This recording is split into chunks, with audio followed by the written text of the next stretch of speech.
Share. Mulai.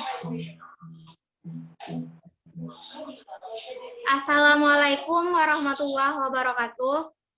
Perkenalkan, kami dari kelompok 10. Di sini kami akan membahas tema perpajakan, yaitu pajak bumi dan bangunan. Sebelumnya, saya akan memperkenalkan kelompok saya. Yang pertama, Dea Fitri Antoni dengan NIM 19053075. Dan saya sendiri, Fadila Sardita, dengan NIM 19053077. Next.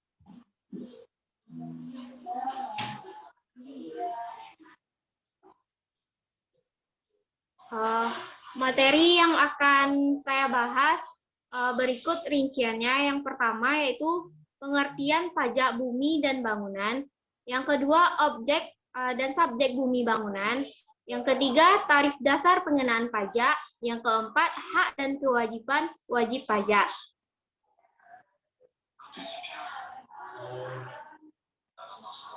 Next.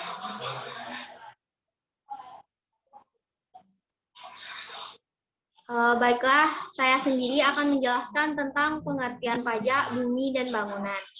Pajak bumi dan bangunan adalah pungutan atas tanah dan bangunan yang muncul karena adanya keuntungan dan kedudukan sosial ekonomi bagi seseorang atau badan yang memiliki suatu hak atasnya, atau juga memperoleh manfaat darinya.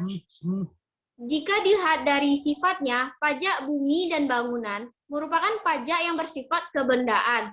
Artinya, besaran pajak terutang ditentukan dari keadaan objek, yaitu bumi dan bangunan. Sedangkan keadaan subjeknya tidak ikut menentukan besarnya suatu barang tersebut.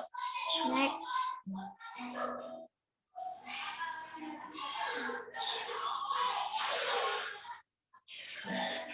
Selanjutnya, contoh objek bumi dan objek bangunan. Yang pertama, contoh objek bumi. Berupa sawah, ladang, kebun, tanah, perkarangan, dan tambang. Selanjutnya, contoh objek bangunan, yaitu berupa rumah tinggal, bangunan usaha, gedung bertingkat, dan pusat pembelanjaan, serta pagar mewah, dan juga jalan tol. Next.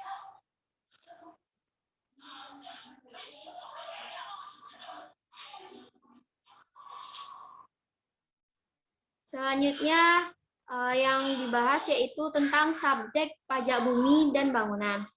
Subjek pajak bumi bangunan atau yang diringkas sebagai PBB adalah orang pribadi dan badan yang secara nyata memiliki hal-hal sebagai berikut. Yang pertama, subjeknya yaitu mempunyai hak atas bumi tersebut. Lalu, orangnya juga memperoleh manfaat atas bumi tersebut. Lalu, memiliki bangunan, menguasai bangunan, serta memperoleh manfaat atas bangunan yang berada di bumi tersebut.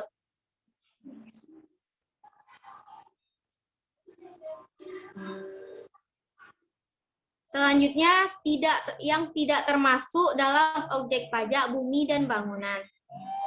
Di sini, tidak semua objek bumi bangunan yang bisa dikenakan sebagai PBB atau pajak bumi dan bangunan. Di sini terdapat juga objek pajak yang tidak dapat dikenakan PBB, namun objek pajak tersebut harus memiliki kriteria tertentu yang tercantum dalam Undang-Undang Nomor 12 Tahun 1994 tentang pajak bumi dan bangunan. Berikut ini adalah kriterianya. Yang pertama yaitu objek pajak tersebut digunakan semata-mata hanya untuk kepentingan umum di bidang ibadah, sosial, kesehatan, pendidikan, dan kebudayaan nasional yang tidak dimaksudkan untuk memperoleh keuntungan. Yang kedua, yang tidak termasuk yaitu digunakan untuk kuburan, peninggalan purbakala, atau yang sejenis dengan hal tersebut. Yang ketiga, objek pajak merupakan hutan lindung, hutan suaka alam, hutan wisata, taman nasional, tanah pengembalaan yang dikuasai suatu desa, dan juga tanah negara yang belum dibebani suatu hak. Yang keempat yaitu objek pajak yang digunakan oleh perwakilan diplomatik, konsultan berdasarkan asas perlakuan timbal balik. Lalu yang kelima yaitu objek pajak yang digunakan sebagai badan atau perwakilan oleh badan atau perwakilan organisasi internasional ditentukan oleh Menteri Keuangan. Next.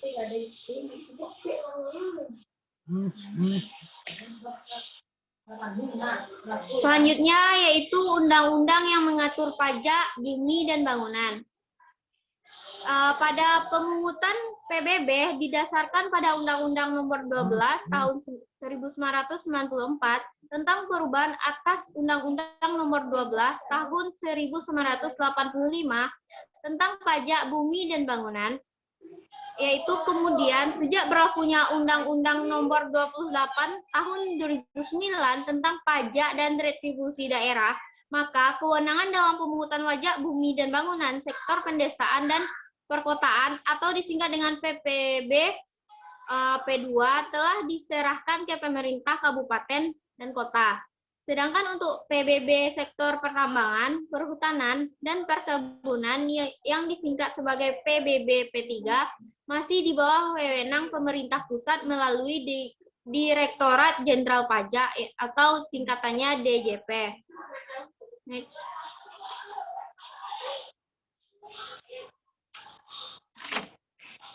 Selanjutnya yaitu tarif pajak bumi dan bangunan. Tarif pajak bumi dan bangunan ini berlaku sejak dahulu hingga saat ini juga masih sama, yaitu masih sebesar 0,5%. Cara untuk mendaftarkan objek pajak bumi dan bangunan berikut caranya, yaitu bagi orang yang ingin mendaftarkan objek pajak bumi dan bangunan, baik untuk orang pribadi maupun badan, kita harus mendaftarkan objek pajak di kantor pelayanan pajak atau KPP, kantor penyuluhan dan konsultasi perpajakan KP2KP, yang wilayah kerjanya meliputi letak objek pajak yang akan Anda daftarkan. Sesampai di sana, kita perlu meminta formulir surat pemberitahuan objek pajak atau SPOP yang sudah tersedia secara gratis di KPP dan KP2KP setempat. Agar prosesnya ini akan berjalan dengan lancar, maka kita juga perlu memahami hak dan kewajiban kita sebagai pendaftar objek pajak bumi dan bangunan. Next.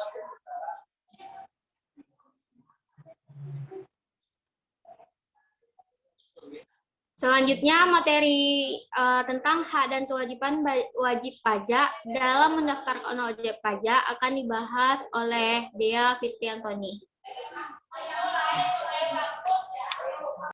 Baiklah, terima kasih kepada Saudari Fadila Sardita. Kali ini saya akan menjelaskan tentang hak dan kewajiban wajib pajak dalam mendaftarkan objek pajak. Nah, di sini berikut ini hak-hak kita ketika mengurus atau mendaftarkan objek pajak kepada ke KPP dan KP2KP. Antara lain, yang pertama, kita dapat memperoleh formulir SPOP sebagaimana yang telah dijelaskan oleh Saudari Fadila Sardita tadi secara gratis pada KPP, KP2KP, atau tempat lain yang sudah ditunjuk oleh pemerintah.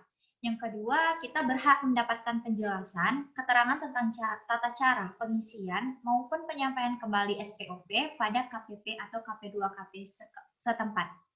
Nah, yang kedua yakni kewajiban kita nantinya,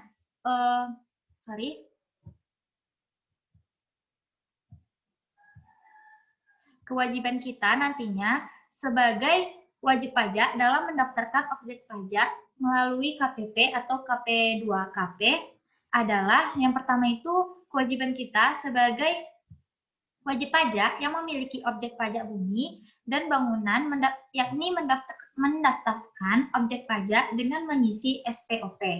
Yang kedua, memberikan atau menyampaikan kembali SPOP yang telah kita isi ke KPP Pratama atau KP2KP setempat paling lambat 30 hari setelah formulir SPOP diterima. Selanjutnya, yakni tentang dasar pengenaan pajak bumi dan bangunan. Setelah kita mengetahui tentang apa itu pengertian PBB, dasar hukumnya, subjek dan objeknya, tarifnya, serta bagaimana cara mendaftarkan objek pajak, kini kita juga perlu tahu dasar dari PBB tersebut, yakni adalah nilai jual objek pajak atau NJOP. NJOP ini merupakan harga rata-rata atau harga pasar pada transaksi jual beli tanah. Dengan demikian biasanya dalam hal ini objek pajaknya adalah bumi dan bangunan. Setiap tahun biasanya Menteri Keuangan dengan mendengarkan pertimbangan bupati atau wali kota, maka hal ini akan untuk menetapkan NJOP, di mana ada dua dasar penetapan NJOP, yakni untuk bumi dan bangunan. Yang pertama, dasar penetapan NJOP bumi, yakni berdasarkan letak dari seginya dari mana ke mana batas yang kita miliki. Yang kedua, segi pemanfaatannya. 3, segi peruntukan, diuntukkan untuk siapa. Yang terakhir itu bagaimana kondisi lingkungan sekitarnya. Yang kedua, dasar penetapan NJOP bangunan, di mana hal ini ada beberapa kriterianya. Yang pertama, bahan yang digunakan itu dalam bentuk bangunan pastinya. Yang kedua, rekayasa atau gambar kasar dari bentuk barang nantinya, bangunan nantinya. Yang ketiga, sama dengan NJOP bumi, kita harus tahu letaknya dari mana ke mana. Yang terakhir juga sama dengan NJOP bumi, yakni bagaimana kondisi lingkungannya nantinya. Lanjut. Nilai jual objek pajak tidak kena pajak atau NJOP TKP. NJOP TKP ini merupakan batas nilai jual objek pajak atas bumi dan bangunan yang tidak kena pajak. Besarnya NJOP TKP ini di masing-masing wilayah memang berbeda. Namun berdasarkan keputusan Menteri Keuangan nomor 201/KMK /04/2000 ditetapkan NJOP TKP untuk setiap daerah di kabupaten atau kota setinggi-tingginya, yakni sebesar 12 juta dengan memperhatikan ketentuan sebagai berikut. Yang pertama, setiap wajib pajak memperoleh pengurangan NJOP TKP sebanyak 1 kali dalam 1 tahun pajak. Ia akan mendapatkan pengurangan jika sudah membayar sebanyak 1 kali dalam 1 tahun pajak. Yang kedua, jika wajib pajak memiliki lebih dari 1 objek pajak, maka yang bisa atau mendapat pengurangan NJOP TKP hanya 1 objek, yang nilainya paling besar dan tidak bisa digabungkan dengan objek pajak lainnya yang wajib pajak miliki. Nah, walaupun kita memiliki banyak sekali objek pajak, hanya 1 yang dikenakan, yakni yang paling besar dari harga pajak yang akan kita bayar nantinya. Selanjutnya, nilai jual kena pajak dengan nama lain NJKP. Nilai jual kena pajak atau NJKP merupakan dasar penghitungan PBB. NJKP juga dikenal sebagai assessment value atau nilai jual objek yang akan dimasukkan dalam perhitungan pajak terutang. Artinya, NJKP merupakan bagian dari NJOP. Dalam KMK nomor 201/KMK.04/2000 terdapat ketentuan persentase NJKP sudah ditetapkan oleh pemerintah. Berikut rinciannya. Yang pertama, objek pajak perkebunan itu dikenakan sebesar 40%, pertambangan itu 40%, kehutanan itu sebesar 40%, objek pajak lainnya seperti pedesaan, perkotaan, dilihat dari nilai NJOP-nya. Jika NJOP-nya besar 1 miliar, maka persentase NJKP sebesar 40%. Sedangkan jika NJOP-nya kecil dari 1 M, persentase NJKP-nya hanya sebesar 20%. Lanjut. Baiklah, sampai kita kepada contoh soal. Di mana contoh soal yang pertama ini kelompok kami mengambil tentang diketahui NJOP suatu objek pajak itu 10 juta. Maka berapakah pajak bumi dan bangunannya? Maka yang langkah pertama yang harus kita lakukan ialah mengetahui NJKP-nya, nilai jual dari pajak tersebut. Nah, NJKP itu di NJKP-nya sendiri adalah 20% dari NJOP-nya. Maka 20% dari 10 juta yakni 2 juta. Jadi sudah didapatkan NJKP-nya itu 2 juta. Kemudian kita lakukan perhitungan PBB, yakni 0,5% dari 2 juta sebesar 10.000.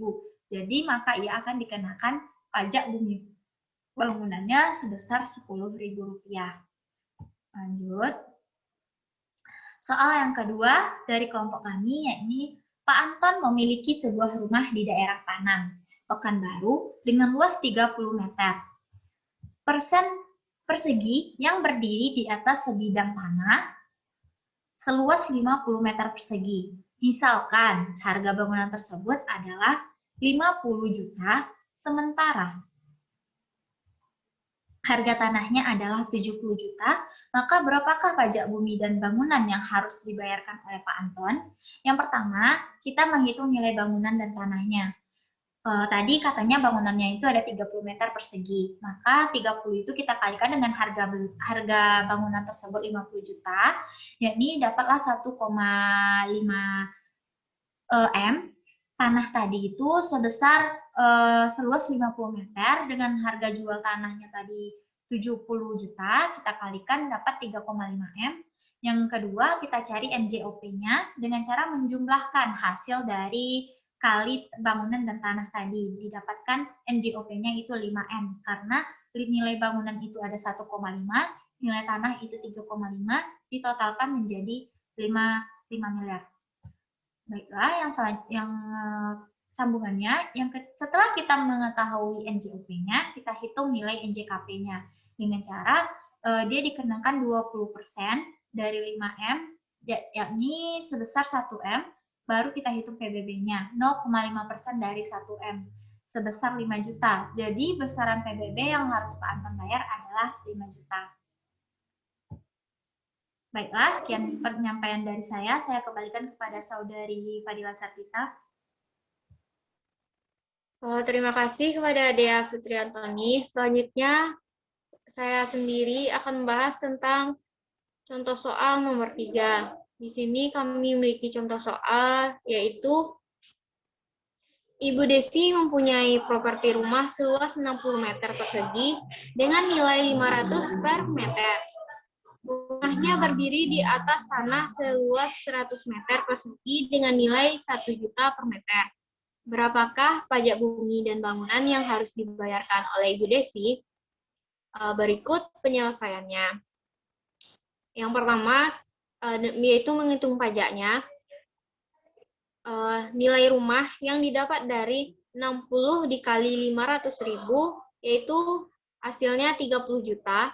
Lalu nilai tanah yang dikalikan 100 dikali 1 juta, yang didapat 100 juta. Lalu mendapatkan NJOP sebesar 30 juta ditambah 100 juta, yaitu NJOP sama dengan 130 juta. Selanjutnya NJKP yang didapat dari 20% dari nilai NJOP tadi, yaitu 26 juta. Jadi, nilai pajak bumi dan bangunan yang harus dibayar oleh Ibu Desi yaitu 0,5% dikali dari 26 juta, yaitu didapat sebesar 130.000.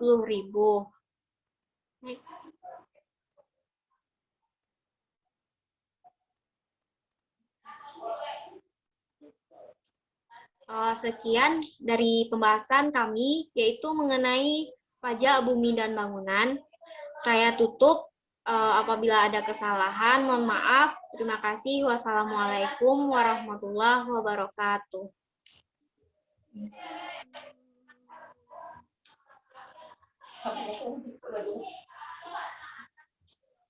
Dia ada